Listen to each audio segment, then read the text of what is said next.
And welcome everyone here to City Hall. We're going to have a public forum here with the candidates. We're going to have first City Commission, Park Board, and then County Commission. And we just kind of want to thank the host, the Dickinson Chamber Governmental Affairs Committee, and the Dickinson Press, and of course our sponsor, Western Co-op. This is also being recorded, so you guys will be able to watch it on the public access channel, and once that's up, it'll be posted on the Facebook page and the Dickinson Chamber page as well.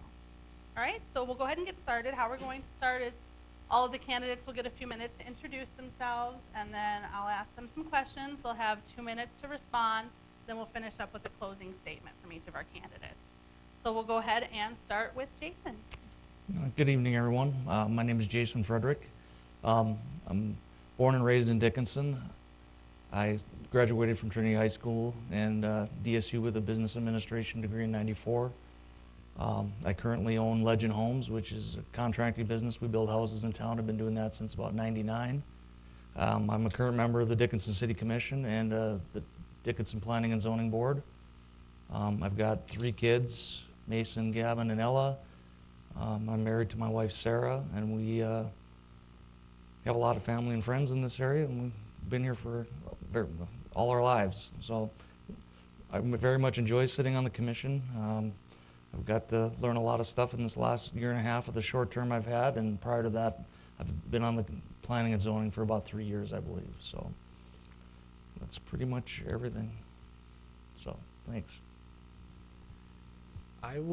My name is Kyle Jost, and I would like to first start off by thanking the Dickinson Chamber of Commerce for sponsoring or for hosting this event, for Western Cooperative Union for sponsoring it, and for Angela for moderating. Thank you. Again, my name's Kyle Jost. I see a lot of familiar faces here tonight. There's quite a crowd, which I'm happy to see. It's great to have this level of community involvement. I'm a Dickinson native also, born and raised. I went to college at Fargo, where I graduated with a doctorate degree in pharmacy. After that, my wife and I, who is also a native from Dickinson, we moved to Colorado. We lived there for a couple of years, and we enjoyed it. It was a great experience. We made a lot of good friends, but it was always missing something, and we couldn't really put our finger on it until we had our first child. And it was at that point that we had a heart-to-heart, and we asked ourselves, what's most important to us? What do we really want? And the answer to that was family and a tight-knit community. So we really missed Dickinson is what it was. So we moved back, and we moved back in about 2012 and have been here ever since. And I just think this is a terrific community. It's a great place to live. We have a strong school board, school system, a lot of opportunities. It's safe, and just a lot of recreational options too. So it means a great deal to me that we see this community move forward in a progressive and positive fashion. So I really want to be involved with that. Thank you. My name is Nikki Walla, and I am also a DHS graduate, also from DSU. I graduated from there with a degree in business, concentration management. I have been in Dickinson since '86, so not completely born and raised here, but I grew up in Taylor prior to that. I have a 10-year-old daughter, and with that, I got involved in the school system. So I volunteer on Lincoln's Parent Advisory Council, and I also take part in District PAC, Parent Advisory Council. I also have a passion for animals, so I began volunteering probably about 5-6 years ago with Oreo's Animal Rescue and kind of do my part there. I am a foster failure at that, so I try not to do that very much anymore. And then I try to get involved in stuff I'm passionate about. So Dickinson Chamber of Commerce, I'm involved with the ambassadors there, so I want to thank the ladies for bringing me on and supporting me through this, and also Western Cooperative Credit Union for sponsoring this, and also Angela and everyone else involved that put this together.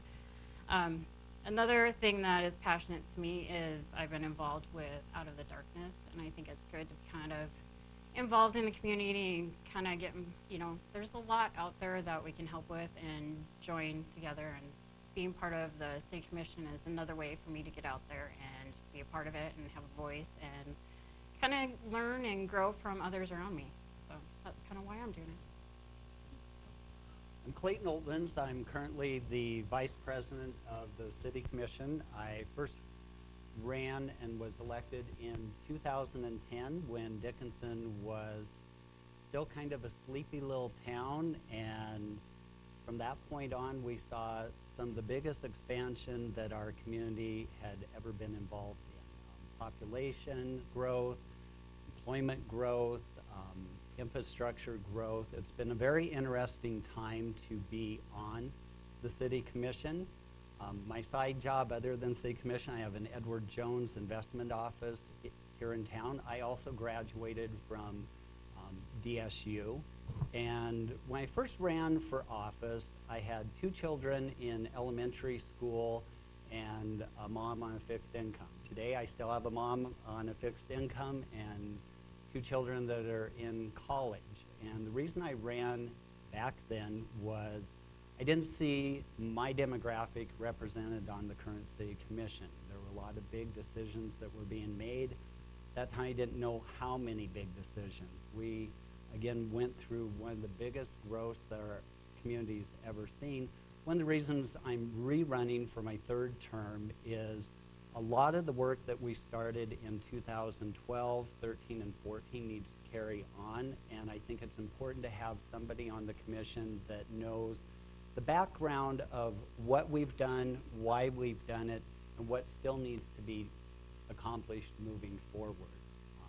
I'd like to thank everybody involved at organizing this forum tonight. This is actually my favorite part of running for office, is the debates and the chatter that we get to have as candidates back and forth. I am really looking forward to hearing everybody's ideas that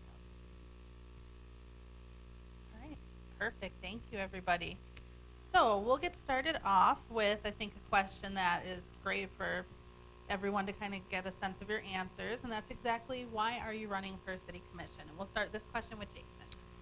Well, I'm running again because I took over a term for Scott Decker. It was a special election, and I had a very short term. I've only been on about 13 months, I think, or something. And when I got in, I'd ran prior to that, and I just missed it by a few votes. So the second time I got in, and I've really enjoyed my time there. There's a lot of stuff that we've just begun to do as a commission that, you know, I want to see carry through. And the commission we currently have is a very progressive commission. It's very city oriented. It's very, we want to see some more transparency. We all work really well together as a group, and I enjoy that. I just don't think I had enough time on there yet. I feel that I've got a lot more to give, and then, another 4 years is easily something that I would like to do, and, offer my experience in business and, in the last year that I've been on the commission. We have budgets coming up. We've got a new administrator that we need to find and replace, and we've all worked really hard to get to where we are, and I think we just I want to see that continue through. So that's the reason I'm running again. So I'm running for City Commission really more than anything just because I want to be involved. I want to help make a difference in my local community. I think for too long I've just kind of sat on the sidelines and enjoyed the fruits of everyone else's hard work and labor. And I think now it's my turn to step up. I would describe myself, I guess, as a very pragmatic and analytical person that isn't afraid to ask questions and make informed decisions. And I think those are my expectations of myself and of any leader would be to possess those characteristics and exercise them using common sense. So as I said, my roots grow very deep here, my family's here, and I really just want to be involved and make sure that Dickinson progresses in a positive way.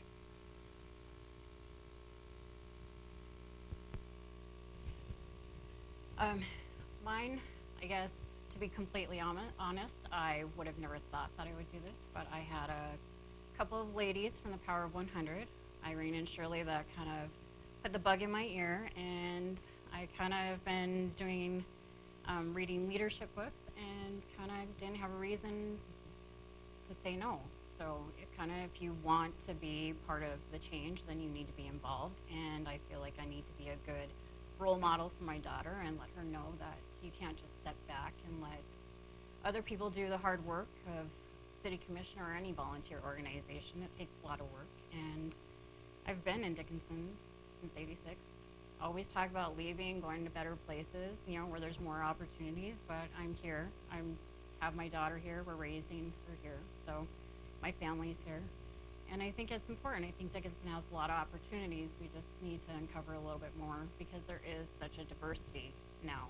We have quite different cultures that have come in to town, and I think we can learn a lot from those people. So kind of just help get more voices out there than what there is. That's kind of my thoughts. When I first moved to Dickinson to go to college at DSU, I can remember that a one-bedroom apartment was $100 a month, a two-bedroom was $200 a month, and a three-bedroom was $300.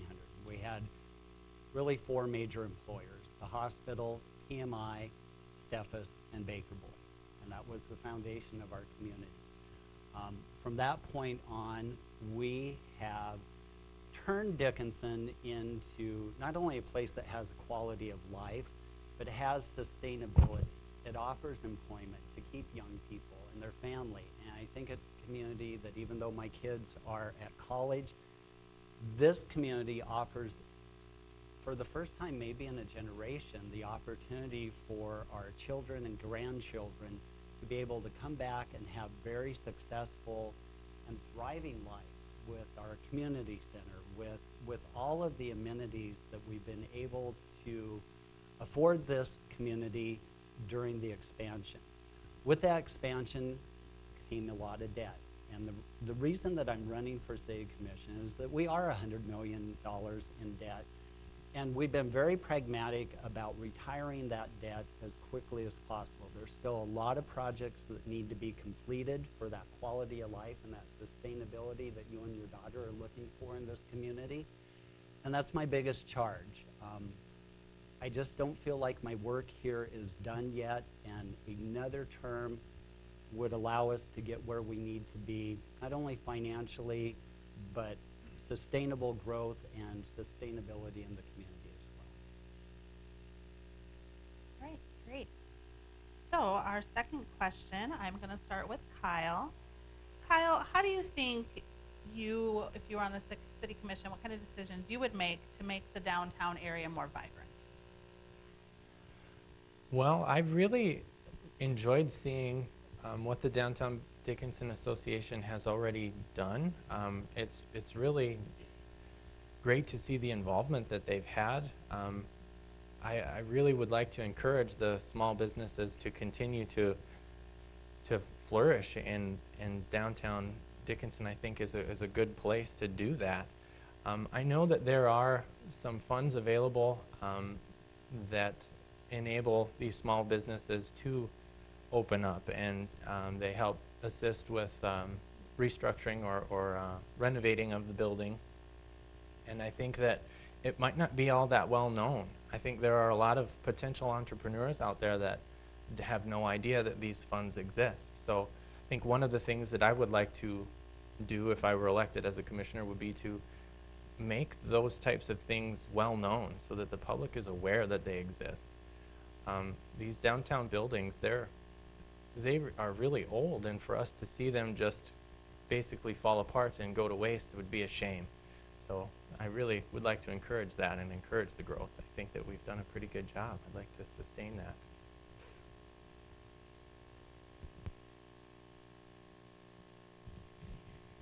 I think for me, I kind of agree with Kyle that there's a lot of opportunity that we have downtown. A lot of new businesses have gone. Some have struggled, which that's a concern of mine. It's not easy sometimes for the smaller businesses to stay. One issue I come across is when I go to body lift and work out, that's parking.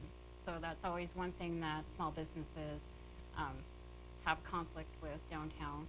And then also, I love downtown atmospheres. When you go to other cities and that's kind of where the hub is, that's where the life is. That's where you can go from one business to another and just kind of Minstrel and that. So I think it's important to focus on that and keep it alive and help support the downtown area. Yeah, I'm so pleased with the way that our downtown has been progressing. I sit on the downtown task force, and on May 29th, we're going to be revealing the plans for the downtown square. It's going to be a public forum, and it'll give you the opportunity to come in and give your ideas of what you want to see in that downtown forum. I think the City Commission, Jason, we've been so instrumental in trying to pump life back into the downtown. We've given support to the Downtown Association. We gave them the funding they needed to hire a director to spearhead the fundraising that's going to need to take place to get that downtown square. We also fully support Stark County Development with our tax dollars, and they do some remarkable things, not only countywide, but with facade improvement and some of their programs that they have to help develop our downtown. The Shop Locally campaign really took off in this last year and a half. And it was the City Commission that provided the money to take an idea and really give it the feet that it needed so that the whole community and the whole region could come together and remind people why it's so important to shop locally. If you don't support your local businesses, it's hard to have a thriving downtown. We, as a City Commission, have put a laser focus on how do we revive and rejuvenate our downtown. We were one of the first and biggest funders of started out as Alive at 5, has morphed into First on First. That's one of the funnest activities on a Thursday night in downtown. It's so fun to see the energy, the people of all ages, vendors, and see what our downtown can really look like as a community. And I think those are the ideas that the City Commission wants to move forward with. It takes a lot of involvement and it takes a lot of money. And I think we've got a plan to really rejuvenate and revive our downtown. Perfect. As for me, I have to pretty much echo what Mr. Oltmans has said. Since I've been on this commission, you know, like he said, we've given money to the Downtown Association to hire a director. We've done a feasibility study and public forums for the town square, which is the project that's moving forward and is a big, you know, priority for us.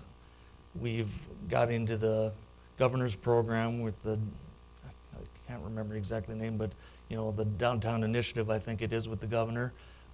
We've got heavily into that program. He's been out to visit us a little bit. Some of the things that Mr. Oltmans didn't mention, we've expanded our Renaissance zone, you know, to include some areas around the college. We want to make the downtown a walkability thing. So if you're at the college, you know, you have reasons to come down here. We hope the Renaissance program that we've expanded gets people in those areas maybe to look at doing some different housing or, you know, some shopping / residential, you know, and make a resident, you know, in a walkability thing. We've also, you know, some people look at it as good, some people may not think of it as, might think bad, but we've also approved a new theater for the downtown that's hopefully going to come this fall and, you know, add, you know, some jobs, a beautiful $3-4 million building out here that's going to bring people downtown on weekends and, you know, evenings to, you know, hopefully we'll get some shopping to stay open later because we'll be bringing downtown, you know, people down here. He touched on also Stark Development's working on facade program, you know, where you can apply to update your downtown building, and they have a grant program. We've been very instrumental in promoting that, and you know, with funds, with sales tax dollars and stuff too. The other thing is we're in the process of looking at a feasibility study for a possible event center, and one of the locations could be downtown. I mean, it's one of the several locations they're going to look at, other than maybe 2 or 3 other ones around the city, and you know, so we're doing everything that we can to revitalize downtown, and I think everybody agrees that a vibrant downtown is critical in, you know, in every little town, and I think that we're doing that. I think this commission has done a great job in putting their time and efforts into making downtown better. So. And also, I'll just make a small kind of side comment. If you guys do get close on time, I'll maybe just like hold up a finger and just kind of just to let you know, like kind of getting close. But everyone's been doing really great so far. All right, so my next question is gonna start with Nikki. So Nikki, there's a lot of discussion about varying kinds of pets that have come into town, maybe exotic pets or people wanting to keep other kinds of animals at home. So one of the questions we have is, would you support pet pigs within city limits? So you asked that to an animal lover. I did. I guess in my opinion, I don't have a problem with it, just as long as the people that bring them in know that not all of them stay small like they're supposed to. So how are you going to deal with if you buy a mini pig and it doesn't stay mini? I mean, obviously you can't have a $600 pig next door. Your neighbors probably wouldn't be so happy about that. So I think that's the tough part, because there has to be some control, because otherwise it is just like a farm animal. And I mean, I grew up in Taylor, and there were pigs that ran loose or got out, and that was scary when you're little and these big pigs are coming. So I wouldn't want my child to run into that. I guess that's kind of my thoughts.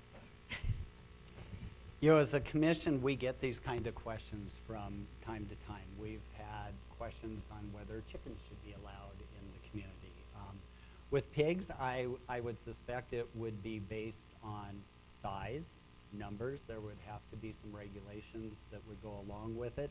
You know, recently, the Planning and Zoning City Commission, the whole team worked on approving a doggy daycare, which was a much needed service in this community. So I think when something like this comes up, it has to go through certain channels.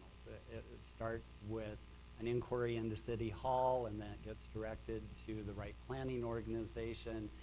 And by the time it comes to the City Commission for us to make a final decision, it's been vetted by our quality staff and quality team members that we have throughout the city. And so I guess my best answer would be, if it came before the City Commission, had been well vetted, we'd make a good informed decision based on that and see where it goes. It's funny this question comes up. The last forum I sat on when I ran for the last time, it was the chicken question. So, so I've heard them both now.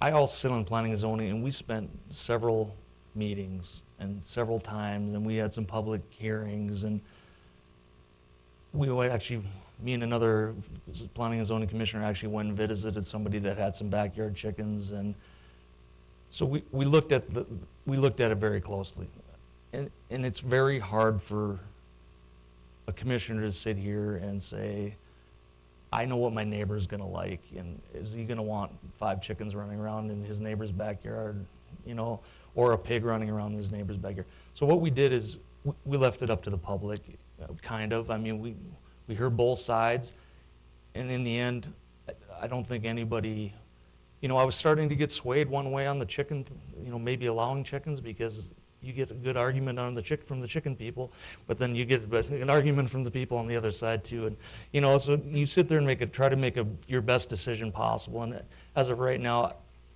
I don't think that I could find myself in favor of a pig or, you know, backyard chickens. I wouldn't want to do, you know, everybody that's a pet owner, there's good pet owners and then there's the ones that aren't going to take care of their pets. And do you want to be the one that lives next to that? And as of right now, I think I would have a hard time supporting a pig ordinance. So.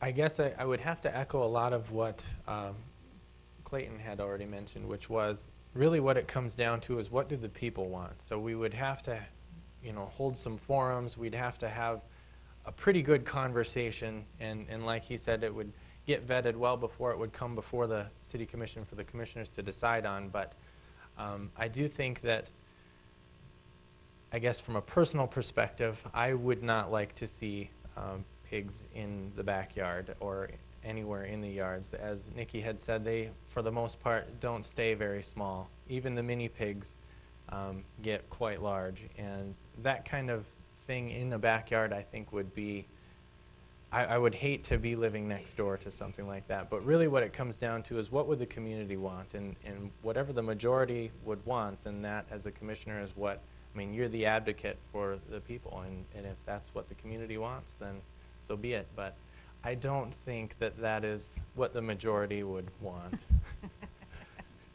All right, Clayton. So as most, I think everyone probably knows, we're going to be looking for a new city administrator. That process is probably starting.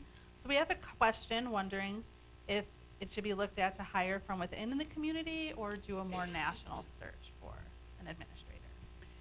You know, we're very fortunate. We had a 9-year tenure with Sean Kessel, and a couple of years ago, we were able to use a national recruiter, and our HR department still worked locally when we hired our deputy administrator, Linda Carlson. And so we have some really good experience with a national firm that really understands our community and our needs.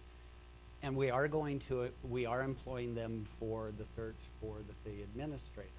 Doesn't mean that we do not look internally, and it doesn't mean that we don't look locally, because some of your best resources can be right here in the community. It always gets me that the only way that you can find an expert is if they live 300 miles away from Dickinson. I don't feel that to be true. We've got a lot of good resources. And so through our local HR and the national, they'll be able to ferret that out. The nice thing with having our deputy administrator is that we also have the time, because we have somebody to fill Sean's shoes. And so we can really take the time that we need as a community to make sure we get the right person in that position. Well, obviously, since I sit on the commission, we've already pretty much agreed that we're going to hire an outside firm to do a search for our next city administrator. And as Mr. Holtman said, that person can come from Dickinson, it could come from Taylor, or it could come from Bozeman, or we don't know where that person is. All we know is we want the best person for Dickinson, and that candidate we feel could come from anywhere. I mean, I think, like I said, it could be your neighbor, but the commission has already really went down the road of that we know we've want to do a national search. The firm we used brought us Miss Carlson from, I believe, Montana. Casper, well, that's right.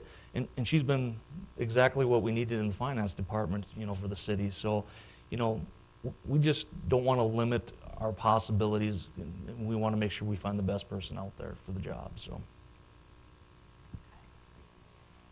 I would have to say that I would agree that using a search, a national search device like that works really well. Because your local applicants can also apply. I think that's kind of what we're reiterating. So it's not necessarily that we're going to be pulling someone from 300 miles away. It could very much be anyone. And what's nice about using a firm like that, though, is that they help to kind of weed out the applicants and help to narrow down the selection. When you open a position or any position like that, I think that you can get just flooded with applications, and a majority of which may not be qualified, and to weed through that is really time consuming. So to have somebody take care of that for us, I think, is money well spent.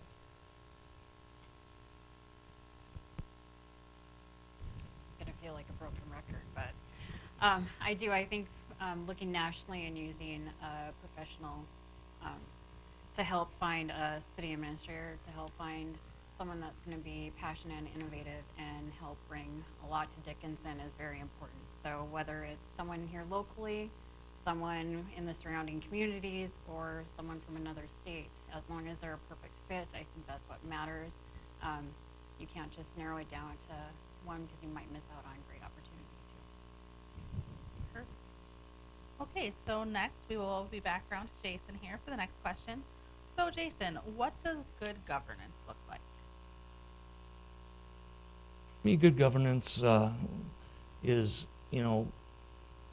one, being very good stewards of the people's money, being very transparent. So when the people watch our meetings and see what we're doing, they know what's going on. We have good websites that shows, our budget and where we are at budget, what our balances are, and we're trying to work towards all that. We want the people to feel very comfortable with what decisions we're making and feel that we're spending their tax dollars in the way that, you know, is enhancing the community and makes them feel comfortable. So to me, that's good governance. I mean, we need the whole commission to be a team, including, and then plus all the employees of the city to be a team, and, you know, to be out there and answering people's questions and, you know, making sure that they have a good feeling about what we're doing here. So to me, that's good governance. Kyle? I would have to say that I agree a lot with what Mr. Friedrich had stated. Transparency is really important. Being a good steward with the taxpayers' money is also very important.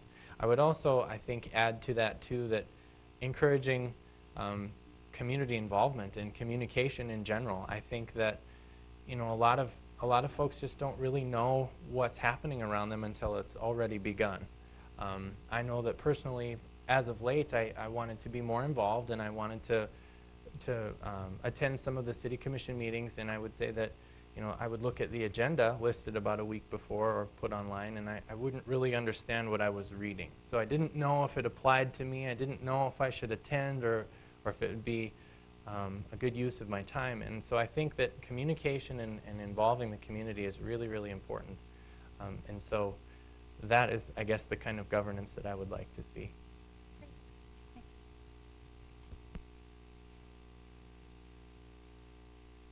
I guess to add to that, what I envision good governance is, you know, making sure we're doing our due diligence for the community and everyone, and involving the community, asking them questions, and making sure that we're listening to what they're saying, and making sure that we're not biased on what we believe, because it's not just about us.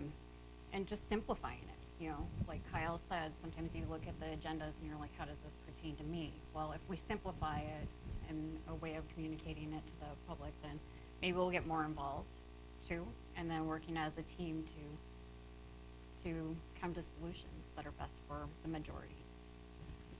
Please.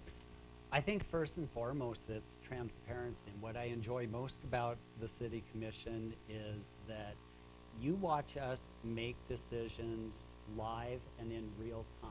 We are given the agendas a week before, but we as commissioners don't meet together prior to the meeting. And so the information is presented to us, and that's where we make our decisions.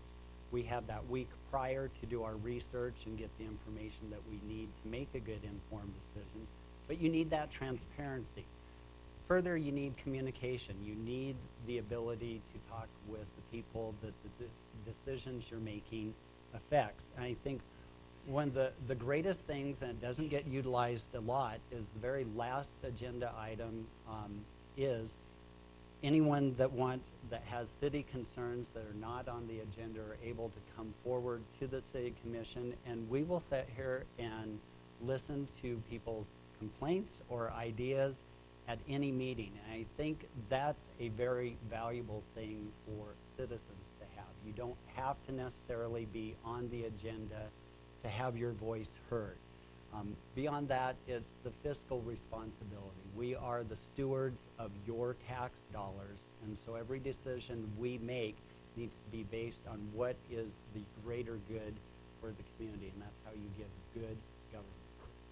Good, good. All right, so Kyle, we'll have next question to you. So there's a proposed half-cent sales tax increase for public safety. I know there's been kind of a lot of chatter around that, so we're just going to see how you feel about that and what your thoughts are on it. That's a really good question. It's something that I've been thinking about myself a lot. Over the last couple of weeks, I've been meeting or trying to meet with some of the department heads that are involved there. I did meet with Fire Chief Sivak, and he provided some pretty good insight as to what their needs really are. And I was unable to get in touch with Chief Dossinger, but I know that from the others that I had talked to that there really are some concerns, and there are some needs that the departments they're falling short of what it is that they need. And when you look at a community, if you want it to be a place that people want to live in, they need to feel safe. And so I think that really that is a strong priority of mine. I agree with it. I think that it is overall a pretty good idea. The only question that I guess I would have is that I would like to also, on top of that, make sure that our existing budget and our existing expenditures are, that we're being as fiscally responsible as possible right there. Before we start adding to our budget, I'd like to make sure that our existing one is making the most sense.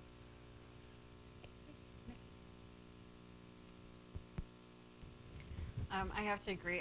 I am for the half-cent sales tax, just because I do think public safety is very important to a community. You have the fire department, and you hope you never have to rely on their services, but you want to make sure that they have the equipment and what they need. Not exactly what they want, but what they need in order to do their job, as well as the police department. So, like Kyle said, as long as it doesn't infringe and increase the budget anywhere else, and those funds are used for what is necessary, I'm for that. I'm in complete support because of just how our community has changed. I mean, I've been witness to having the local police department in my neighborhood on a regular basis a few years ago. So thank you for the task force there when they're in there. So I support them, and I think it's very important.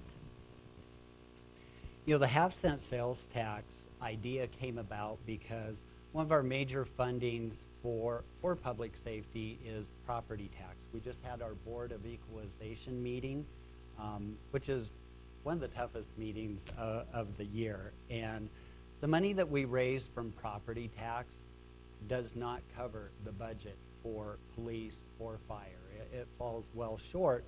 But people look at their property tax, and that is one of the biggest things that we've worked on, keeping our mill levies as low as we could as a city.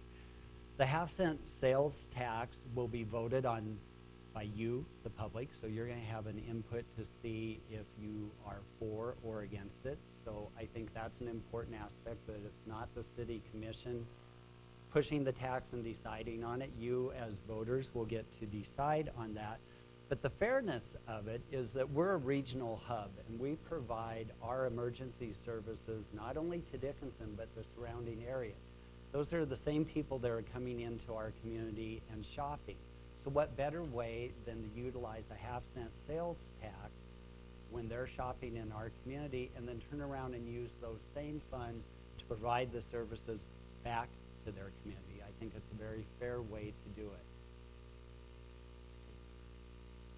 Oh, well, I sit on the subcommittee for the half-cent sales tax, so I've got a pretty good insight. And like Mr. Oltman said, police and fire's budget is more than we take in property tax. So, and every year their budgets are growing. I mean, we need more staff as the city grows. In the fire department, we need more staff in the police department. We need new fire trucks. There's a possible, we obviously built a new station a few years ago, the Public Safety Center. So the half-cent sales tax basically breaks down like this. The first 60% of whatever we bring in will go to police and fire to supplant their budget. So that'll take money that we've been pushing from the general fund over there now and free it up for us to use other places in that first 60%. So that 60% could go to street maintenance, property tax relief. There's many areas, but it gives the commission some flexibility because it's going to free up that money.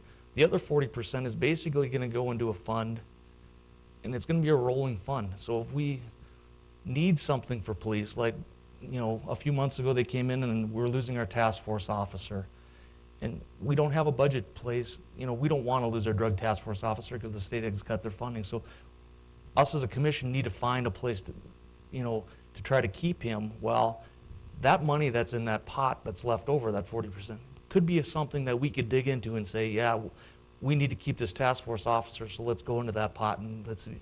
Or let's say the fire department needs a new ladder truck for $500,000 or whatever they cost.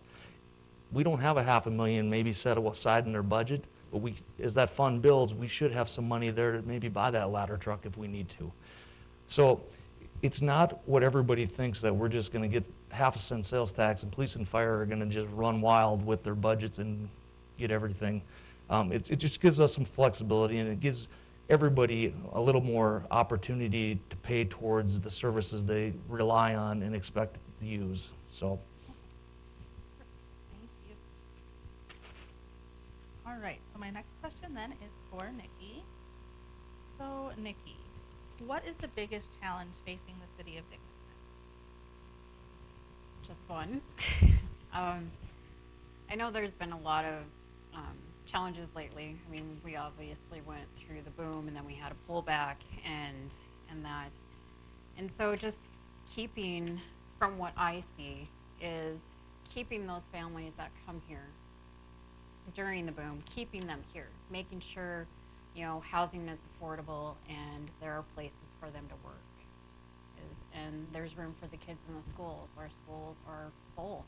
You know, they got really crunched, and making sure that we have the buildings that are necessary for in the future too. So it's just making sure that we're staying on top of the growth and being proactive instead of reactive. I think the biggest challenge facing our community is servicing the debt that we have incurred through the growth and financing all of the improvements that give you that quality of life moving forward. And it's just like when you sit down at your kitchen table and you look at your budget and you look at your needs, that's the commission's job, is to be the steward of these dollars, and we need to retire the debt so that we can free up money for future projects and that sustainability. Anything that you want in this community, whether it's vibrant downtown, better school systems, better roads, better infrastructure, events that come to our community, all start with money. And unless we can get debt under control, debt paid, and come up with multi-year budgets that carry us through, you can have any dream that you want for the community, but if you don't have the financing to support it, it's not going to come true. I'll have to agree with Mr. Holtman's on this. Debt is the number one thing that I feel that we're facing, is the biggest thing in Dickinson. You know, over $100 million in debt every year. We have new projects that we need to try to finance and pay for. I think all of us understand if the oil boom would have lasted, we'd be still in the midst of it and would be lasting for 10 years, we probably wouldn't have that concern, but we do. The state, in their last session, has already cut our GPT funding, you know, our gross production tax funding. And it sounds like the next, you know, everybody's got their hand in the cookie jar on that state money, and, you know, it looks like in the next session, we could get it cut again. So then we have to figure out how do we make these debt payments if we lose some of this state funding, and it's going to be a struggle. And, you know, like we talked about the downtown square and possible event center, all that stuff would have to find a way to be funded. I mean, it's not, anything's guaranteed. So without some different income sources or an increase in our sales tax revenues, you know, some of that stuff might not happen, but it could possibly happen. So it's just a hard thing to sit down at budget time and try to balance the needs compared to the wants, and that what makes it such a challenging job. So It's tough going last because you sound like a broken record and just repeating everything that was already said. But I agree.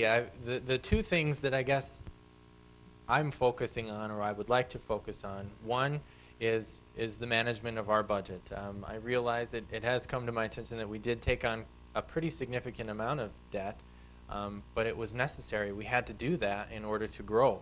We had a huge influx of population, and we needed to provide infrastructure to accommodate that. So that's where the debt came from. Now we're kind of in this awkward limbo with the oil pullback that we're trying to figure out how to pay that back or pay it down.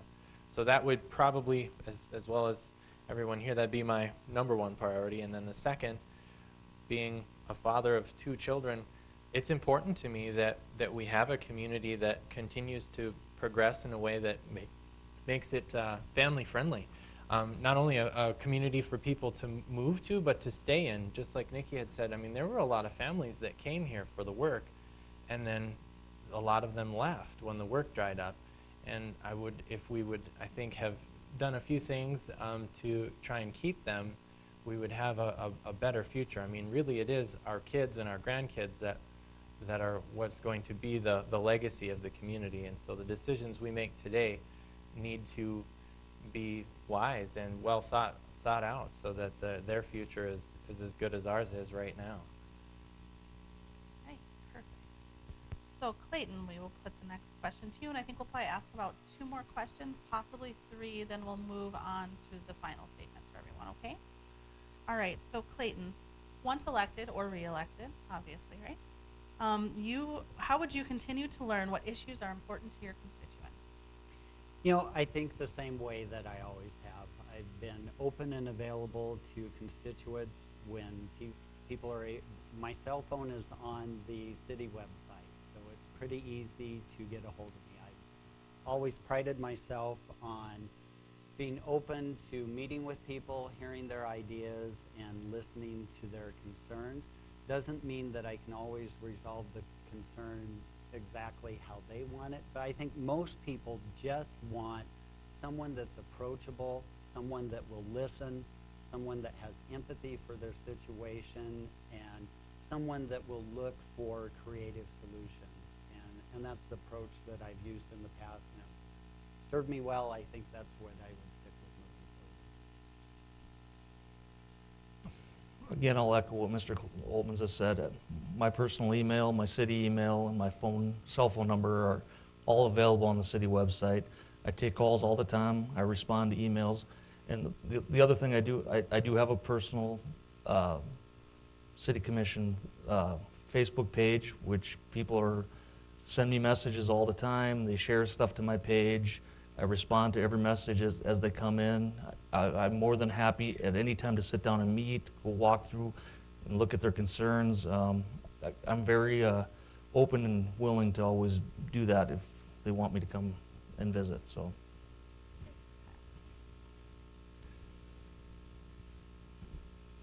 Can you repeat the question? Sure.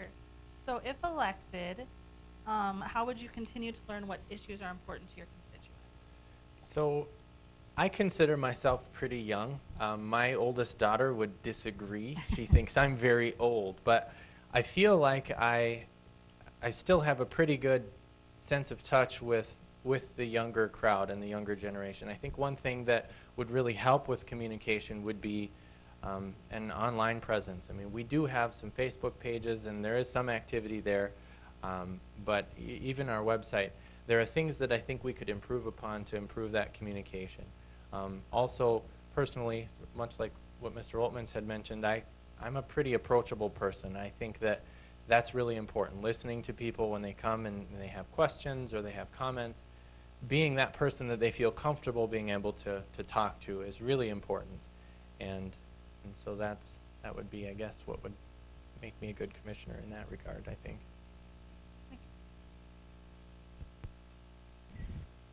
I guess mine would, I'm going to sound like everybody else going last, but would be just making sure that you're staying involved in the community and you're making sure that you're present and that you have the open door policy. If anyone has questions or concerns, know that you're there to listen and make sure that you do listen and take note of what they say, because they might shed light on something that you're not, that you may have overlooked. Like Kyle said, an online presence would be nice. Not everybody Facebooks, shockingly, but not everyone does. So, and sometimes the city website is a little bit too cumbersome for some. So if you make something a little bit more easier for others to navigate and stay abreast on the current issues, if they can't come to the meetings or can't sit there and watch the YouTube videos of them, that they have a short little snippet of what's going on or what the main concerns and issues are going on. So. Okay, great. So Jason, we'll come to you.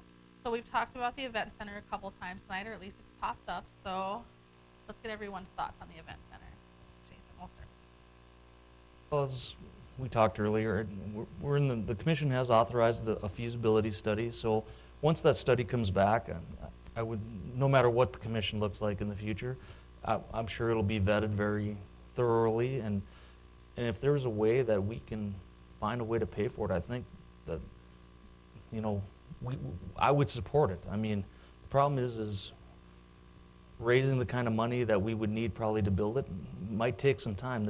Could be a 5 or 10-year project, but, you know, I think it's time that it's a good time for us to at least look at the possibility of building it. I think we all know Dickinson's a regional hub for Southwest North Dakota, and if we could offer a bigger facility to do sporting events, you know, maybe some bigger conventions, you know, to draw more people to Dickinson to use our restaurants, our hotels, our shopping, it would be something that I would be very much in support of, again, as long as we could find a way to budget for it, so. Kyle. I really think that our community could benefit quite a bit from having an event center, but the biggest question for me, and it was already stated by Mr. Friedrich, was can we afford it? And that really is, in my mind, was probably the most important question to ask is, can we afford it, or how do we pay for it? I completely agree that Dickinson is a regional hub. We could most definitely benefit from having an event center where we could have conventions, where we could have state basketball and volleyball, and all of those things do bring people to the community, and then you start to see your other businesses thrive, so it is sort of a trickle down, but it really boils down to, if we do this, and I think we should, but if we do this, can we afford it, or how do we pay for it? And once we come up with a solution there, I think then most definitely Dickinson would really do well, I think, to have something like that. Great. Nikki. I would agree. I would definitely support an event center, but of course with that comes cost, and you need to make sure that you have the funding to do that, and that's going to take a lot of work and effort to figure out. So with the feasibility study out there, hopefully that'll give us a snapshot as to what is needed. And you know, like some Jason and Kyle have said, you know, we have plenty of hotels to house. So having an event center, bringing in trade shows or conventions or concerts where we don't have to travel to Bismarck for, that would be great. I would love to be able to say, oh, well, I can stay home. I don't need to get up at 5 o'clock in the morning and go to Bismarck for a conference or something. So I think it would be a benefit to all of our businesses here and our community to have something like that. But with the debt, we need to take that in consideration as well. Great. You know, the jury is still out on that one, and this is why we are hiring the feasibility study to see, you know, is there a demand for it in Dickinson? What size would it need to be? What kind of events could we hold in it? And is it something that we can support?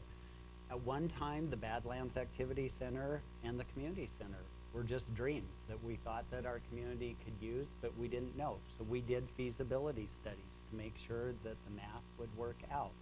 This project's no different than the Badlands Activity Center or the Community Center. I would suspect that just like we did with those, we would take it to a community vote to make sure that people were on board with it. I don't think it should strictly be a city commission decision. I think it should have the public input and the public vote.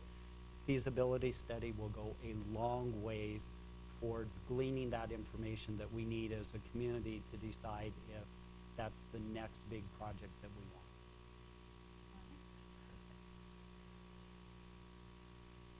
So Kyle, you will be our last question of the evening. And this is, what is your vision for the future of Dickinson? Well, it kind of just, I'm going to sound like a broken record again, but really what I would like to see is a community that is very family oriented, because really that is what your future is going to be.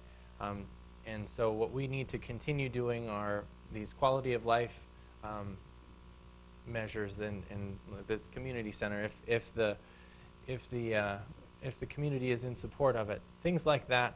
Our parks, we have our interconnecting trail systems that we're working on this summer, the Crooked Crane Trail. All of these things give everybody something to do. Some of them are all season. The West River Community Center is a really strong addition to our community, And it's things like that, I think, that will attract the youth to stay here, and that's really what happens, or what we need to see happen. The other thing, too, I would like to continue to work closely with DSU. I know that if once our children are of age and graduating high school, it would be nice if more of them were able to stay, and that college could provide the degrees and the opportunities for them. And I think that is something that the city can work with and help to improve.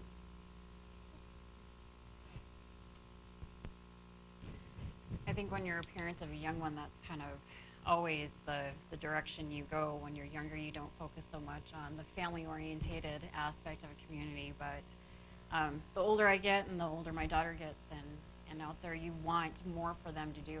You want more activities, more recreational. That's why I'm kind of excited when they did the portion of the Crooked Crane and to continue that on. That's huge just for us to be active and stay out there, because I think that's part of being a healthy community. I guess, just making sure that we're growing proactively and making sure that it's a safe community for families, and make sure that we can retain people, with jobs and, incorporating DSU. A lot of my classmates graduated and went to school elsewhere, and so if we could keep more of them home and make sure that, they stay in Dickinson, I think that would be a goal for the community. I think to decide what your vision for the future is, you have to look back at the past. Again, when I moved here to go to college, we had Steffes, the hospital, Baker Boy, and TMI. And thank goodness we had those businesses. They sustained our community. We now have multinational oil companies and other companies. There are so many opportunities for our children to be able to not only grow up and thrive in this community, but get their education and remain in this community. And what it's going to take is sustainability. So we need to sustain the quality of life that we have. We need livability, and that means continuing with projects like the Crooked Crane Trail expansion, our new hospital that we have. You need longevity in a community if you're going to have the quality of life, and that's what boils down to everything that people are looking for when they look at Dickinson, is what kind of quality of life can I have now and in the future. And it's the City Commission's task to come up with the ideas that are going to move us towards that future goal. Great. Again, being the last one to go, a lot of people have already said a lot of things, but it's a viable community. It's a cost of living expense community that people can come here and live and make a good living and be comfortable and not, paying high rents or property taxes. So to do that, we need to keep growing in the right direction. And I think we've done a wonderful job. It's obvious we have. I mean, like Mr. Holtman's had commented on, the new hospital, the businesses that have relocated here, we continue to have record bursts in this city, and that means young people are here. I mean, people that are, obviously, young people are having kids, not the older people, so I would assume. So, so it's good. The things we've done are really a good thing, and that's how we need to continue doing these types of things. That's why we're looking at revitalizing our downtown, to give these younger people something to do. We're looking at event centers to keep people in town to do stuff. That's the kind of quality of life projects that we need to do. I mean, that with that future, the city will continue to grow with a nice steady pace. We don't need a crazy population burst like we had before, but we want to keep a nice sustained growth, and keeping quality of life and being able to have a good cost of living where you can make a decent living here is very important to growing in the future. So. All right, great. So we've come to the end. So I'll give each of you a chance to say your short closing statements, kind of give the voters maybe another tidbit about yourselves if you want, or your pitch for why they should vote for you. And since we ended questions on Kyle, we'll start closing statements with Nikki. I guess my thing is yes, I have not been involved as much in the city as I should have been. I mean, I don't know how many of of people my age do come to the city commission meetings and that, and you know, it's kind of shame on us. We should be involved. We should have a voice. We should listen to others in the community because our ideas are not always the perfect ones. So I'm hoping, you know, if I am elected, that I can help do that and kind of encourage a little bit more to get involved in the community and speak up and share their views, because that's the only way we're going to grow and expand is if we listen to other perspectives, because obviously the generation below me don't think the way I do. And so like Kyle and I don't probably think the same on some stuff and Jason and Clayton on the others. So it's just, there's so many different generations here in town now, and we need to make sure that we're accommodating all of them. And hopefully, if I'm elected, I have the chance to kind of expand on them. All right, great. I want to thank everyone for coming tonight, and I really want to thank Nikki and Kyle for putting your hats in the ring and running for office. I know what that's like, and I was so excited when Ms. Trustum ran for office. It's nice to have some vibrancy and some new ideas. And you know, as a community, that is our focus. We have to always be looking towards the future. We have to look at our fiscal responsibility, and we're at a crossroads. We just went through the biggest expansion, and luckily not the biggest contraction of our community. This is nothing like the oil bust that we had after the 80s. We were able to sustain ourselves as a community as we went through. There are so many opportunities, and I would like to ask you for one more term just to finish the work that I've started and to make sure that as a community we keep moving forward and progressing. I guess basically for me is I've only been in this position for, you know, around a year, and we've done some great things since I've been on the commission. We've started some great things, and I'd like to see them through over the next 4 years. That's my biggest, you know, that's my biggest thing. Again, it's great to see people come out and run for these positions. When I ran the first time, I didn't win. You know, there was 3, 4 people that ran. The second time, I think there was 2 or 3. But it's great. It's great to see challengers. It's great to hear everybody other people's ideas. But in the end, I would just like a little more time here to try and, you know, finish out some of the things that we have working right now. And I'd appreciate, you know, everybody's support on June 12th. As I said before, my roots grow very deep here. My family is here. So it's really important to me that we make good decisions, not just for the here and now, but for our future. And that we make those decisions using common sense, and that we're as financially or fiscally as responsible as we possibly can be. Being a challenger, I know that it is an uphill battle trying to dethrone the incumbents that have a lot of experience, and there is something to be said about that for sure. But I think that it is also important to have a different set of eyes, different perspectives presented. I think that turnover is not, when you hear the word turnover, sometimes we assign it a negative connotation, and turnover actually can be very healthy, especially with regard to commissions and committees and things. To have that turnover, it is a good thing. So hopefully that I will be given that opportunity. So as Jason had said, I would appreciate everybody's support. Thank you. All right, great. Well, on behalf of myself, the Chamber, the press, everyone here, I think we'd like to thank you for taking the time to answer our questions and helping us be better informed voters when we go to vote this June. So thank you guys so much. And we're going to go ahead and bring up the park board next. So if anyone does need to take a break or anything, we can do that real quick while we switch everybody out. Thank you guys.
Okay, folks, if we want to start taking our seats, we can get ready.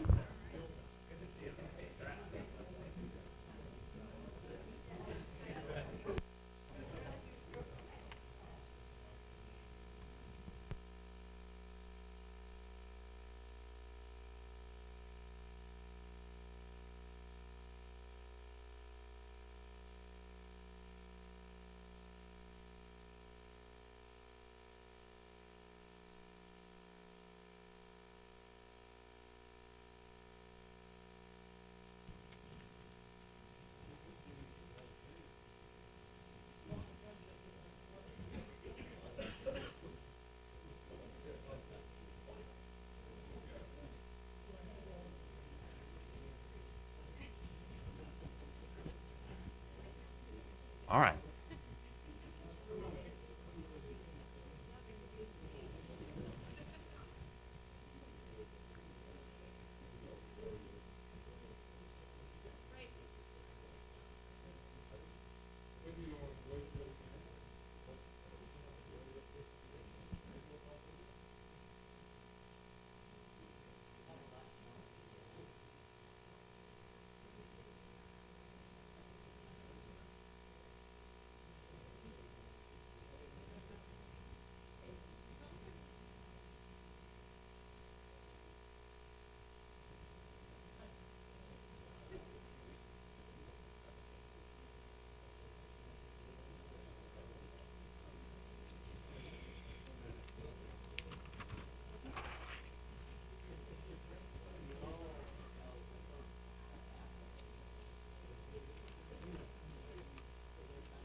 Okay, great. Welcome back, everyone. So we will start our public forum with our park board candidates here, Brad Fong and Kara Ott. And we will start out just like we did last time. They each get a few minutes to introduce themselves. Brad, we'll go ahead and start with you. Well, thank you, Angela, and thank you, the Chamber, for hosting this event. This truly demonstrates a democracy. You know, that's what we have in front of us here, and it's in a great place to live in the United States where we have a democracy like this. But I was born just down the road in Beach, North Dakota.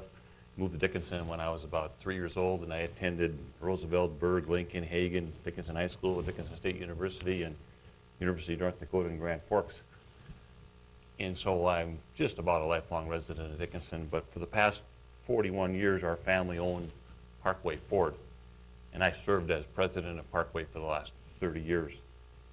And I sold the business August 1 of 2017, so I'm in that bridging phase where you might say I'm retired, so I don't have an employer. But as a lifelong in Dickinson, as long as I've lived here, I participated in a lot of park and rec activities, and I quite feel that you know, the organization known as the Park Board is really well run. Married to my wife Brenda for 37 years. We've got 4 children, and 3 of them live in Dickinson with their families. We have our mothers that still live here, and they're involved in the recreation facilities. And so I represent, I think, a pretty good demographics of people, all age groups in Dickinson, from grandchildren to senior citizens, and I'm in the middle someplace in there. And the city of Dickinson has been really good to the Fongs, the Fong family, and Parkway Ford, and I've contributed to a lot of events, sponsored, been team sponsors in a lot of events. I got really involved. My son was one of the first boys that was involved in the Mustang baseball program, and now just look how that's taken off. I was the treasurer of the West River Dakota Dole years and years ago when we started thinking about the community center. But anyway, I think the Dickinson Park Board is run real well, and I'd like to be a part of that group, and I think I can contribute to it, in my experience. Right, great. All right. All right. I'm Kara Utt. I'm grateful for this opportunity to share some information about myself and get my name out there to the public. I have lived in Dickinson for the last 5 years, so I'm a transplant. I originally grew up in Utah, in northern Utah, and I attended Utah State University and received a bachelor's degree in wildlife sciences. And after that, I taught for a short while at a nature center, and I had the opportunity to work in weed control, and then I started a family. I married Richard Utt, and we have 3 kids. 3, 5, and 8 are their ages now. And since moving to Dickinson, we spend a lot of time going to the parks, the community center. We've really enjoyed the recreational opportunities that are available here in Dickinson. And I have been very active in my religious community and was speaking with friends and admiring some of the things they have done. And a friend mentioned that this was open and that it might be a good fit for me. So I started thinking about it, and it's an opportunity for me to contribute to the community I live in, and recreation is an important part in my family, and I feel like it'd be a good fit, and an opportunity for me to learn and to grow here in Dickinson and to learn more about the community I live in. All right, great. So we'll start our first question. We'll go to Brad. So Brad, why exactly are you running for Park Board?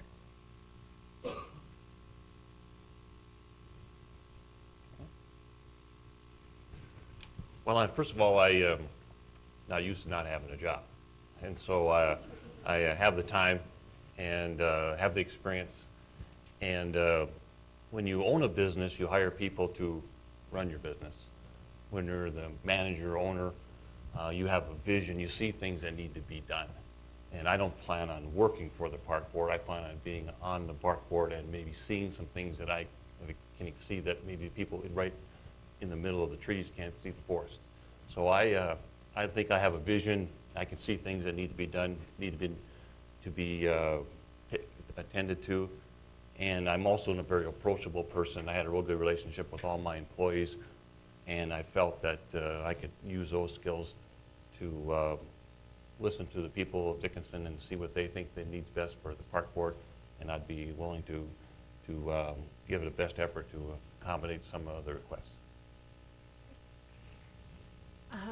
As I stated, I want to be able to contribute to the community. I feel that I can contribute. I might not know everything. I am very willing to learn. I have different views, having been in different communities. I've really appreciated how many opportunities there are for recreation between all the parks we have, the tournaments that are offered, community center, and the Crooked Crane Trail, and I want to see things like that continue. I'd like to contribute. Okay, great. So our next question, I'll start with Cara. How would you improve the parks in Dickinson? So I've been very impressed with the number of parks that we have. And we love to go.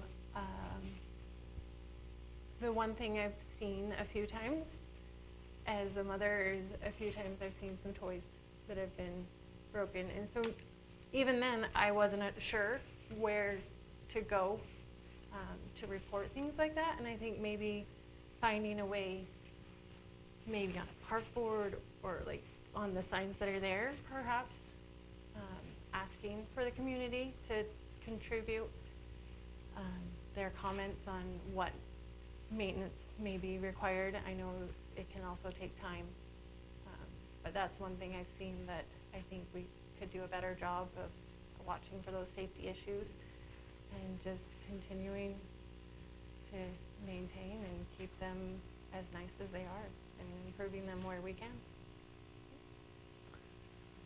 Okay, how would I improve the parks in Dickinson? Well, since I decided to offer myself as a position on the park board, I've attended the park board meetings and I've watched listened to the staff members who, the department heads and how they function.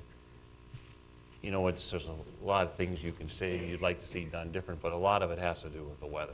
You know, and I just attended the meeting this afternoon, and we lost the month of April in the golf season simply because of the weather.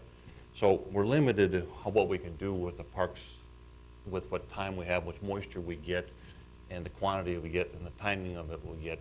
And then we also work with a lot of seasonal employees.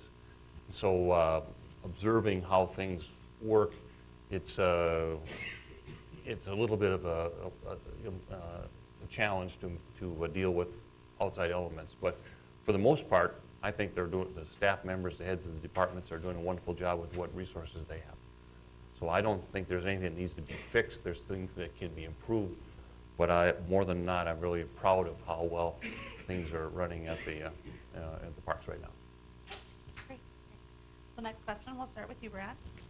What are your 3 highest priorities if you are elected to the park board?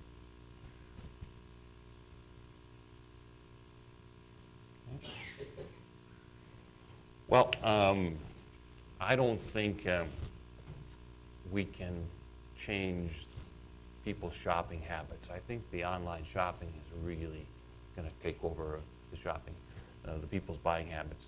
What we can do is people can work from home, they can shop from home now. What we can do is try and make them want to live here. So my highest priority is making Dickinson a place where people would want to live. I, for one, for example, could pack up and move for other locations, but with grandchildren in town here, mothers in town here, and our home in town here, and friends in town here, this is a place I want to live. I want to make it a better community. So my priorities are to make Dickinson want to be a better place to live. I want to be involved in the event center. I think you can't have an event center without the park and recreation involved in it. We couldn't build a veterans facility without the park and recreation involved in it. So our highest priority would be get involved in good things, downtown area. When we take on new territories, expand our city limits, we want to be and make sure there's parks in those areas and things like that. So my priorities are definitely going to be into making Dickinson a place that people want to live. Okay, great. Cara, same question. I would say a priority for me is continuing to, as Mr. Fong was saying, continuing to keep the recreation available and finding those areas that the community may be lacking or desiring, and looking at the opportunities there and how we can fit them into budget and make them a part of our community and listening to the community, and keeping it going as well as it has from what I've seen. Okay, great. Karen, next question we will pose to you first. What is the biggest challenge facing the park board, do you believe, or the park systems in general, and how would you address that challenge?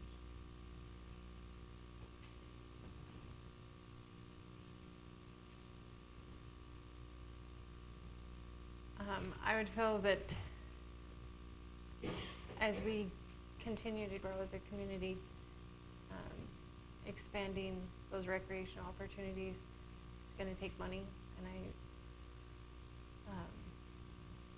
I feel like that could be a hindrance in that. And so looking at the operations and how they're run, and just doing our best to manage fiscally responsible choices, and looking for those opportunities to bring in more money for the Parks and Recreation. All focusing on how to continue our growth and making sure we're using the community's money responsibly. One of the first things I did when I decided to offer myself as a candidate to fulfill the position that Howard Sharp vacated, I knew there would just be a 2-year window in there, and I wanted to it gave me an opportunity to see what it would be like to get involved. One of the first things I did is I called and talked to James Kramer, the Parks and Rec director, and I asked him, James, how long do you plan on being around?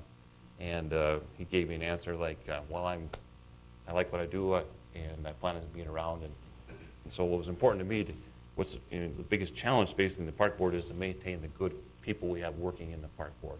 I've witnessed the experience of the department heads and how well they work and how they hire the seasonal people, how on track they are. For example, we lost the manager at the golf course, and right away there's somebody stepped right up and said that, hey, won't be a problem, we'll get this handled. So I think the biggest challenge is to maintain the good quality of people that we have on the park board and keep the ship floating and not try and make any big waves. So next question, Brad, we will start with you. I've heard a few mentions of the Crooked Crane Trail and kind of things like that where we're expanding the parks a bit. So how do you think that the park board can help draw people to the area and help keep them here?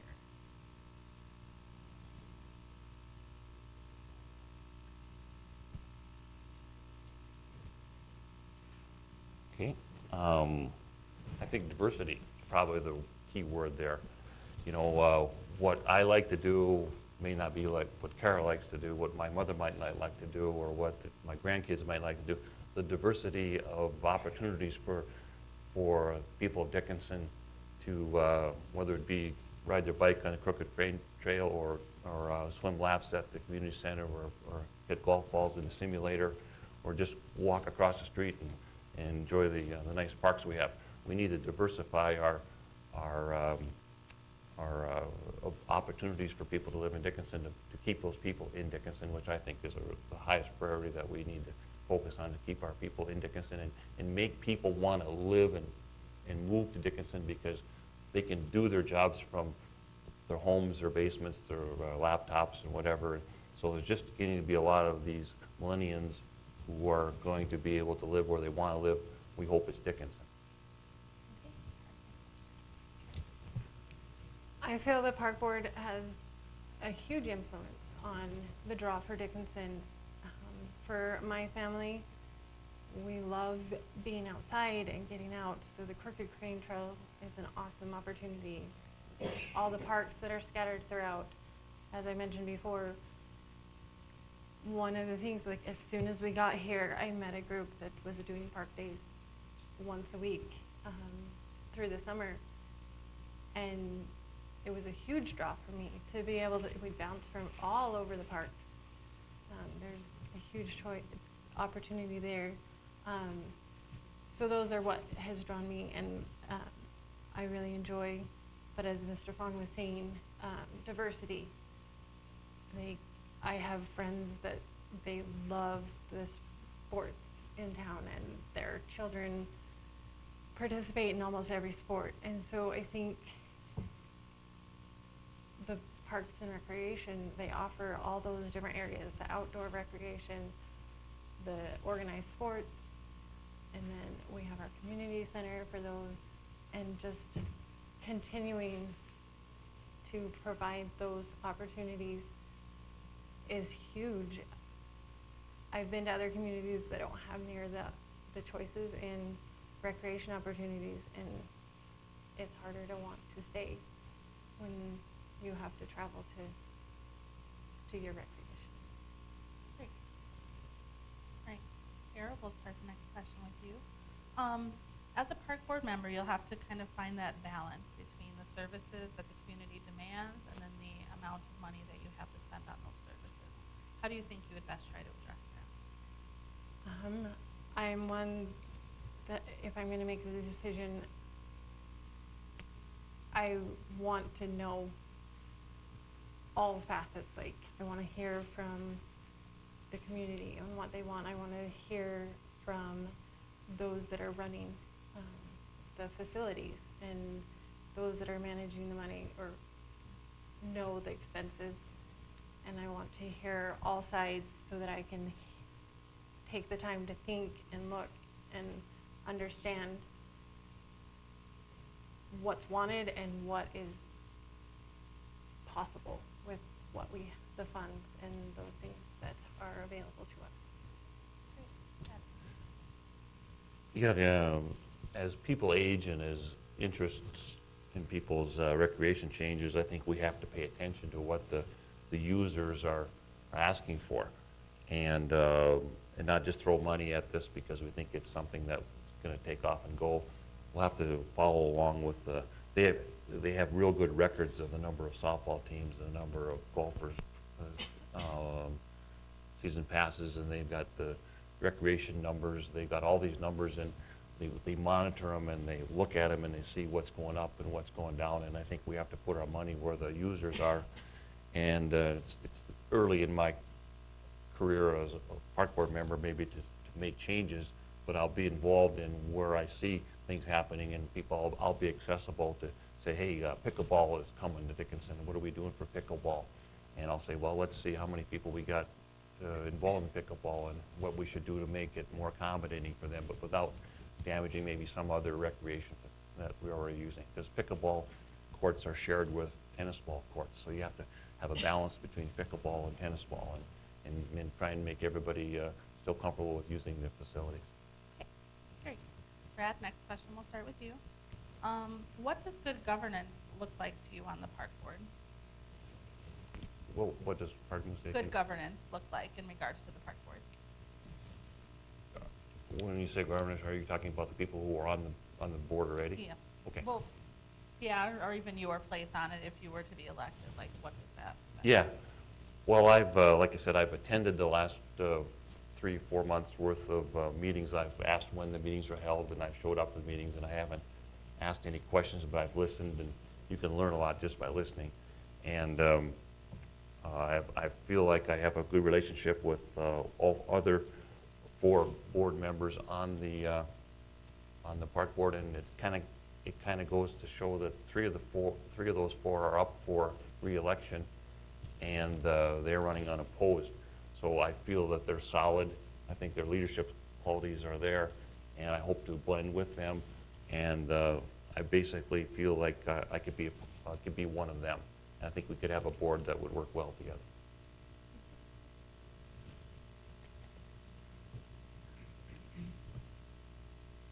I feel like the Parks Board has been doing a very good job at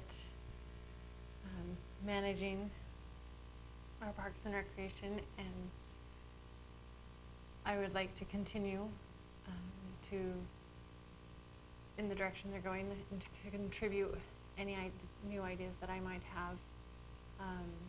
I'd like to learn from them, since this is a new venture for me, and just being open to the community, listening, keeping,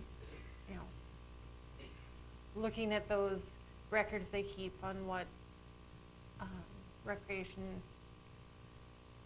numbers are doing, and following those things, and fiscally managing, like being a good manager and being responsible fiscally.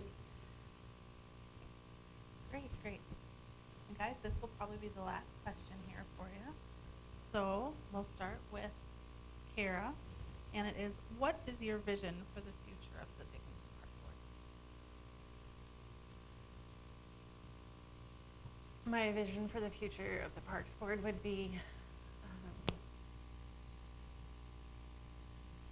to create the recreational opportunities for the community that are being sought, and doing our best to grow with the community and provide those things that, within reason, that are desired, that we can see that, yes, they will be supported and we can manage our money so that we can pay for these things and just continue to keep our parks and recreation as stellar as it has been. I've had the opportunity, and so would everybody else if they attended the meeting, to see what the balance sheet looks like at the park board. And I'm pretty proud of the fact that we have a really healthy balance sheet at the park board. So I think it's really important that we maintain a real solid black balance in our operating money. I think it's important that we maintain the facilities that we have, because I think we have some outstanding facilities within the community. And I think I would, want them to maintain the facilities, but also work within the money that we have without going into debt, and stepping up though and taking some risk if we had to. That would put some dollars where we may have to invest in the future. But for the most part, the vision of the park board is just constantly keep your eye on the generations of people that are coming to the community and see what their needs are, and try and support their needs. All right, that's great.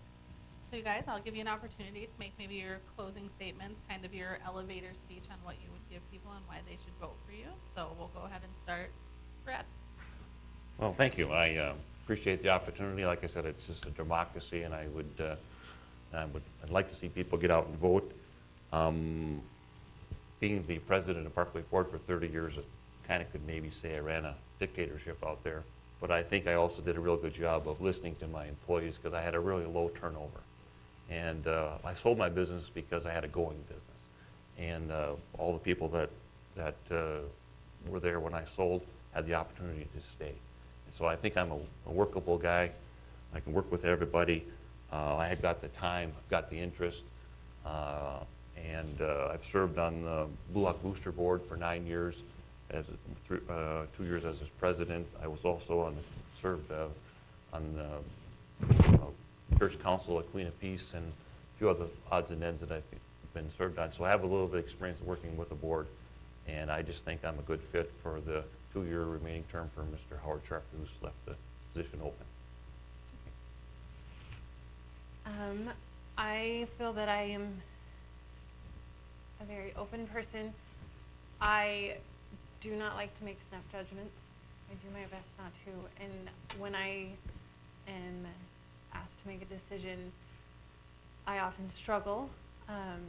At the beginning, I want to know all sides. I want to hear, the pros and cons, and have some time to make my decision. And so I feel like I would bring that to the board, that I'm truly going to do my research and make sure that I feel the decision that I make is the best for Dickinson Parks. And I am a novice at this, but I feel like it's time to get involved in my community and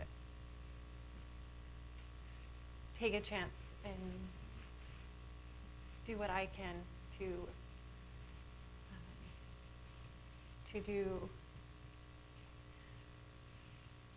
add to the community, to make my mark on it, and just listen to those around me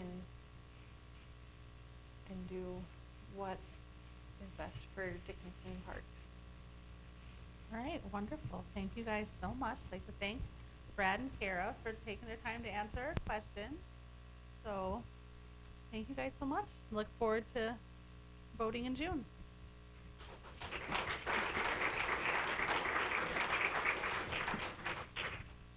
Okay, so we can can go ahead and bring up our county commissioners, Russ and Carla, please. We'll get you guys set up here.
Okay, if everyone's ready here, we can go ahead and move on with our county commission segment of the program.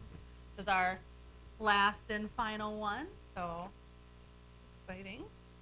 All right, so just like the last ones, we're going to give the candidates a chance to introduce themselves, tell us a little bit about themselves, maybe their vision. So that's how we'll start out, and since Carla is sitting in the first spot, Carla will go first. Thank you. Thank you to the Chamber. Thanks to Angela, everyone here, and of all you watching on TV. My name's Carla Arthod. My husband's Jody. We have 4 children.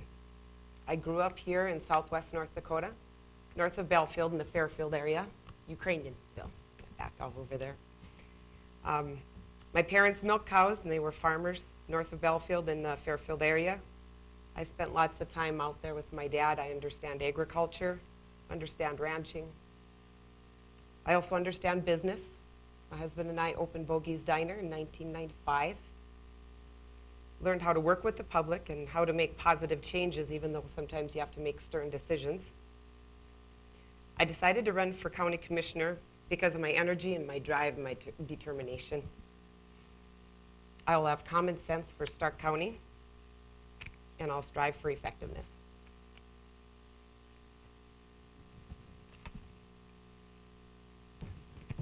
Hi, I'm Russ Huff. First, I'd like to thank the Chamber and sponsors for putting this on. Once again, I'm Russ Huff. I'm currently a Stark County Commissioner for the last 12 years. I'd like to thank the county for giving me the opportunity for being a commissioner for the last 12 years. I grew up south of Taylor on a dairy farm. And from there, my wife and I, which we've been married for, I better get this right, 32 years, I think, almost.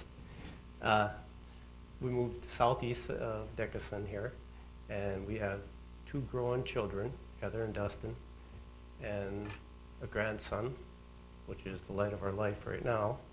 And we farm and ranch, and I'll back up a little bit. I went to school in Taylor and graduated from Trinity High School. And I just got to tell a little story before I continue on. 12 years ago, before I became county commissioner, I thought first about being a coach, because I thought, God, you know, there's something different. I wanted to be a coach. So I went to a few more basketball games. I liked sports. After watching the coaches there and some of the parents, I went, nah, that's not for me. So, so I went this route instead. So anyhow, thank you. All right. So just like the last one, we'll ask a question, you'll each answer, and we'll kind of do a round robin and how I ask you guys the question. So this first one will go to Carla. So Carla, first question, why are you running for county commission? I've been involved with the county commission just a little bit in the last few years. There's just been issues that come up, and I've been going to meetings. I think that there could be a little bit more community involvement. I would like to see more of that. I'm a fiscal conservative. I'd like to go through the budget more line by line.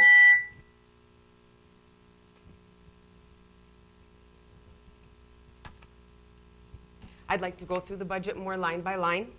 I think there's places to cut. I think maybe there's places you could spend more on. I think there could be more public input. I know I see that when I've went to the meetings, they're at 8 in the morning. I think that's kind of hard sometimes for the working public to be able to go and contribute what their feelings are. Maybe it'd be nice to see a 5:30 meeting, because it's hard for those people to attend. On something, I would like to stay within a plan, and then on some points, I think there should be more extensive research before approving plans. I think some of that got lost away in recently, or in the last few years. It can be effective for everyone in a positive way if I think all Stark County residents, if they just have an opinion and they're heard. And that's why I would like to be commissioner. Well, years ago when I first became county commissioner, I went in there because I cared about Stark County, and I still do. And I cared because we've taken care of a lot of roads, we've taken care of bridges, we've added on to our courthouse, we've done a lot of different things. And there's always something new coming before us. And the needs of Stark County don't change. There's always needs. And you always have to divide. You gotta look at these needs and say, what are the wants and what are the needs? And then the needs gotta be carefully looked at. Because we get the taxpayers' dollars, and we want to take care of, we want to do the best job we can with those dollars.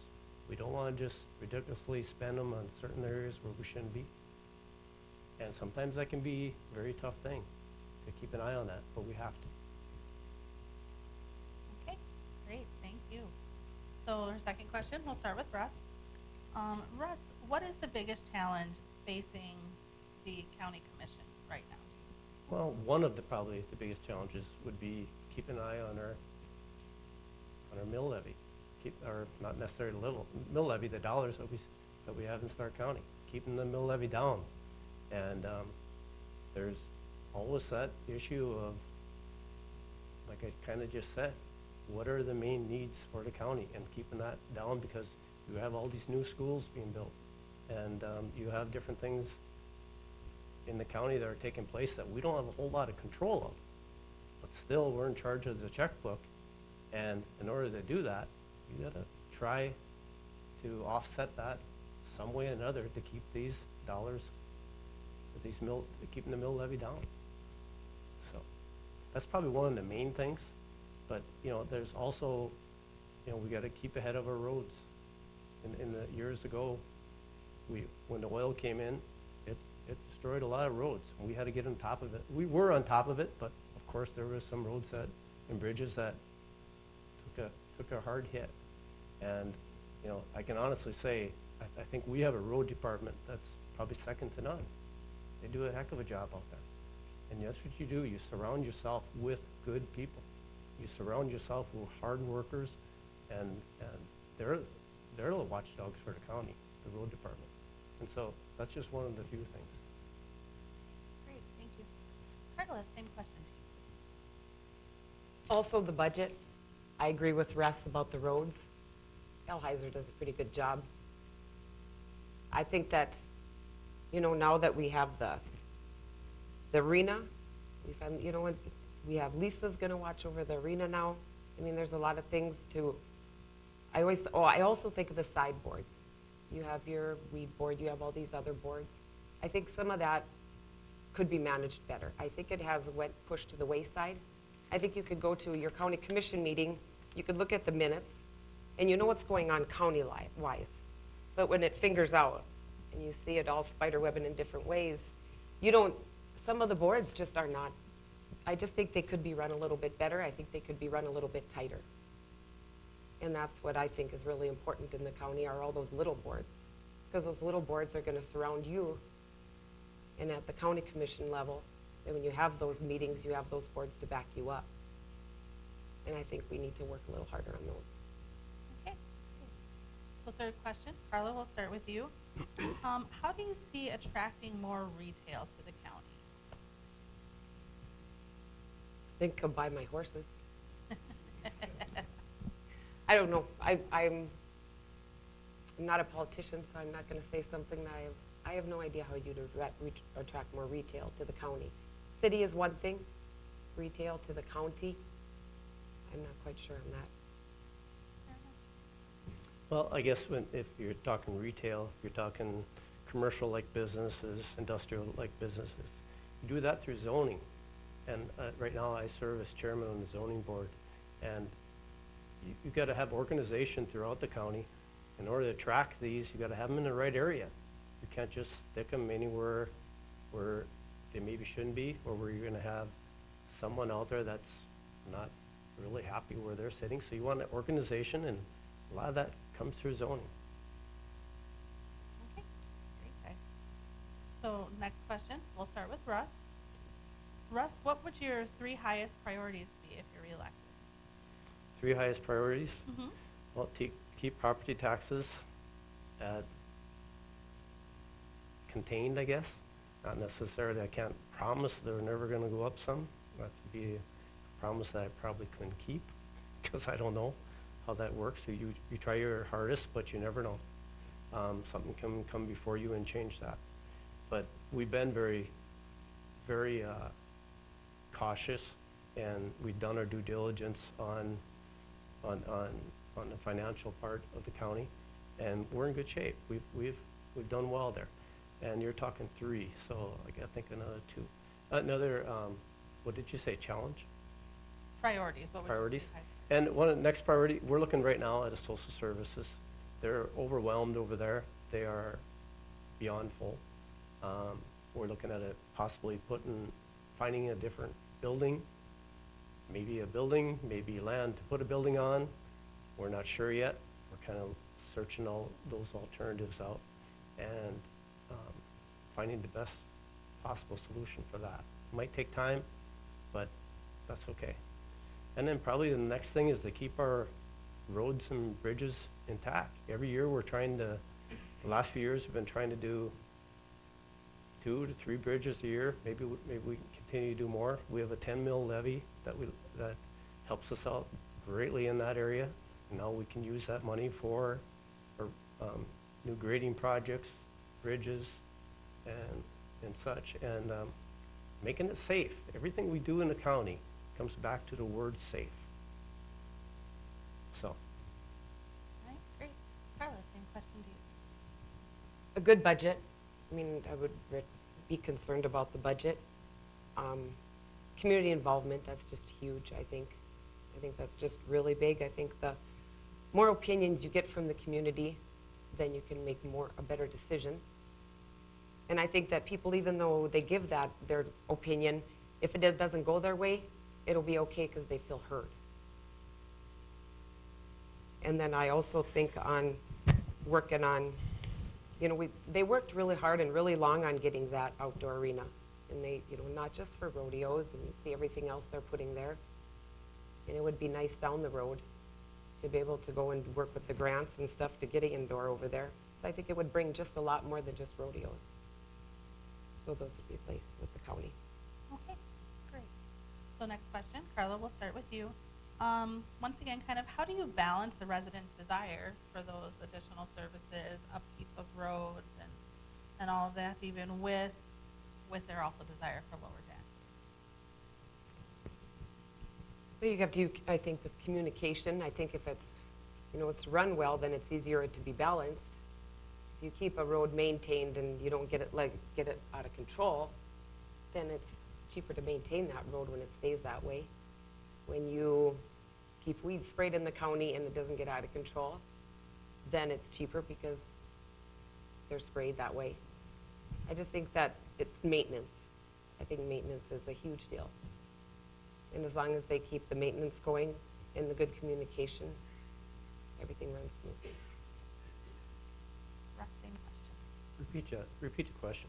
How do you balance the residents' desire for more services with their demands of lower taxes? Well, that can be a very tough thing to do.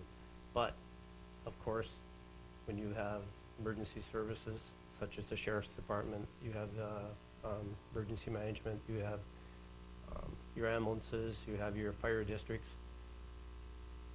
With everything growing, that need becomes more too. And you have to provide it. Pretty much have to provide it. You can keep track of it, but you have to provide it. And I guess the best way to control the property taxes on that is to watch it, is to put the right people in the right positions there. And just, you have to be careful. But it can get out of hand, but at times you gotta put your foot down and sometimes you gotta say no. But at the same time, certain services are needed and you have to come through for them on that part because we want to keep, once again, a safe place to live.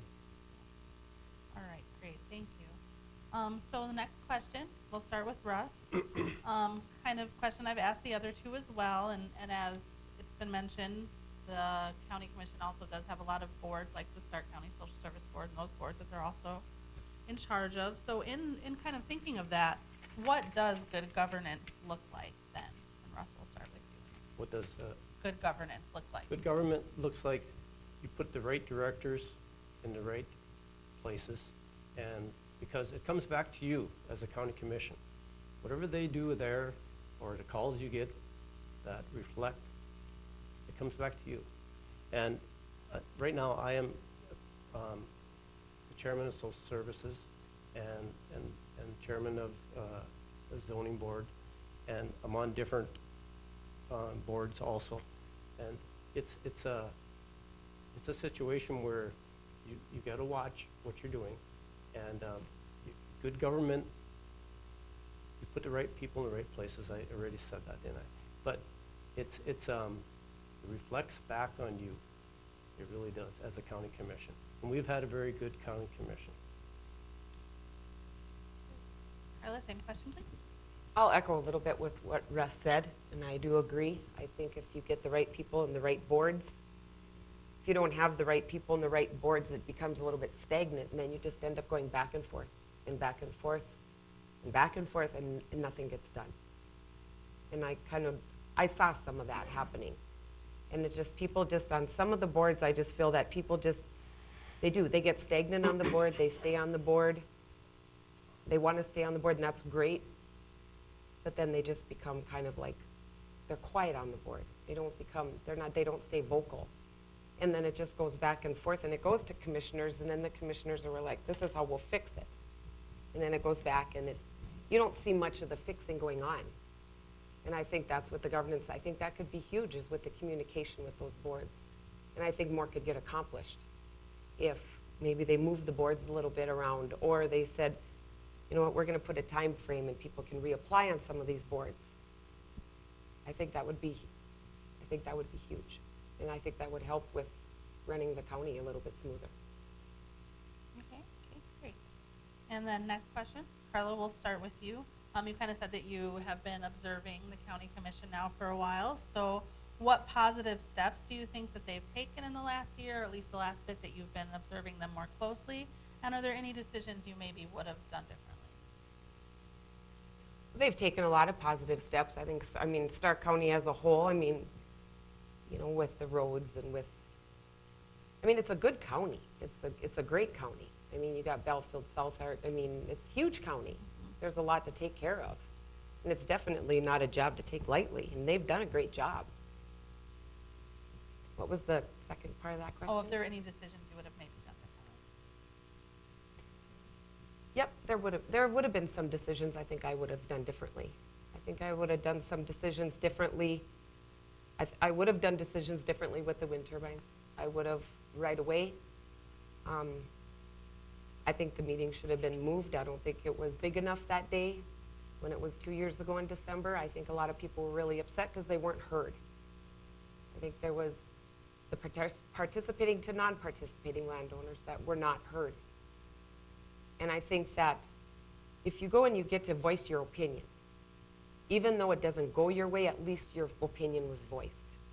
And as a Stark County taxpayer, a lot of people didn't get to voice their opinion. And then it was just over and done, and that's the way it went. So I think there was a lot of hard feelings, and I think that one could have been done a little bit different. But all in all, I think the commissioners have done a great job. Great. Russ, same question to you. Well, right now in Stark County, I think we have right around 155, 160 employees. We have, I think somewhere around 1,300 miles of graded roads. We've kept them up. We've done a pretty good job. Is there a road out there that might need some work? There is. Employees, we've always tried to keep our employees and keep them happy, I guess, because happy employees are good employees. And I've been a part of hiring a lot of employees.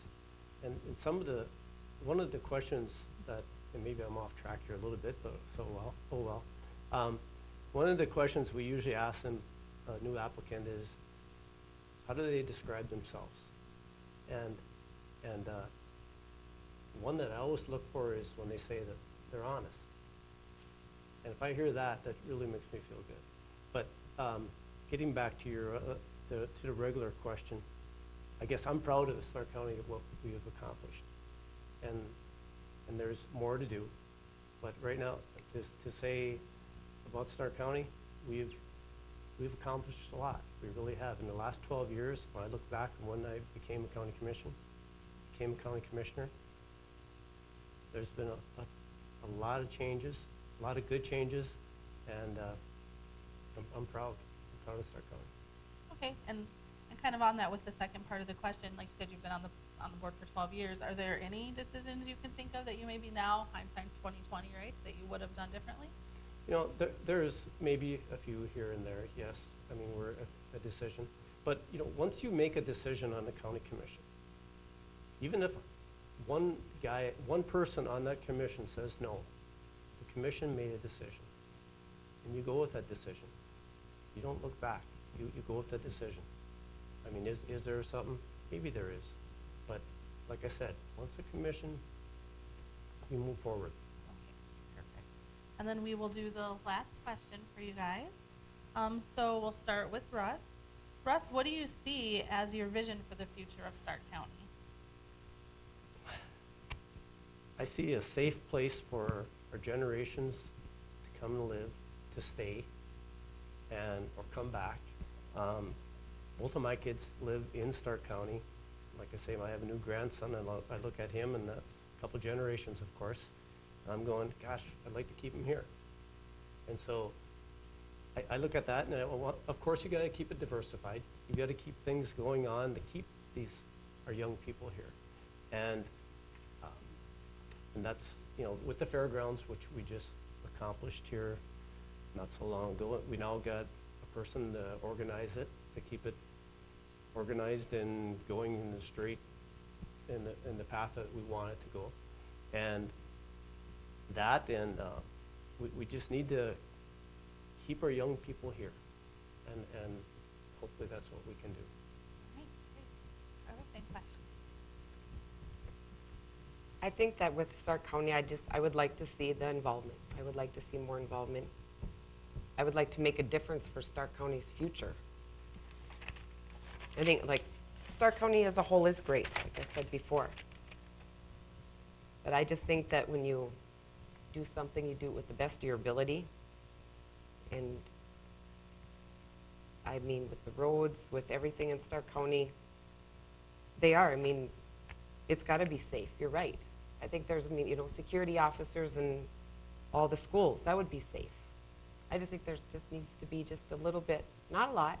I'm not going to go in there and tear up the town, but I just think there just needs to be a few things that just need to be fixed, and Stark County will be the great Stark County it always is.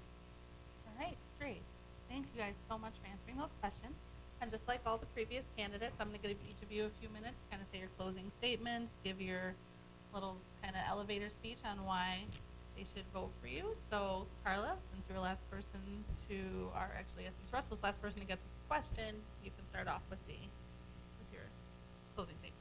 And the question is? This is your closing statement. Oh, closing statement, okay. Yes, ma'am. This community has always been good to me. It's been good to me with bogeys. It's been good to me with, we've had Elite Power, we've had J&J. We've had great success, and I just feel it's my time to give back. I just think it's important to stay involved. I want to make a difference in Stark County in the future. And it's just a, you know, elected position, you don't take it, I won't take it lightly. I just think that you have to listen, and there are going to be some tough decisions. But I think if you listen overall, you're going to know the right one to make, and that's why I would like to be the Stark County Commissioner. Great. Russ. Well, once again, thank you for the forum. I think Stark County is a great place to live. I truly do, and I lived here my whole life. And I found out by doing a lot of listening and making the right decisions and having an open mind that we can continue to make Stark County a great place. I would, and the biggest part is never forgetting who you're working for. You're working for the people of Stark County, the residents. You're not working, you know, so that's one of the biggest things is who are we working for?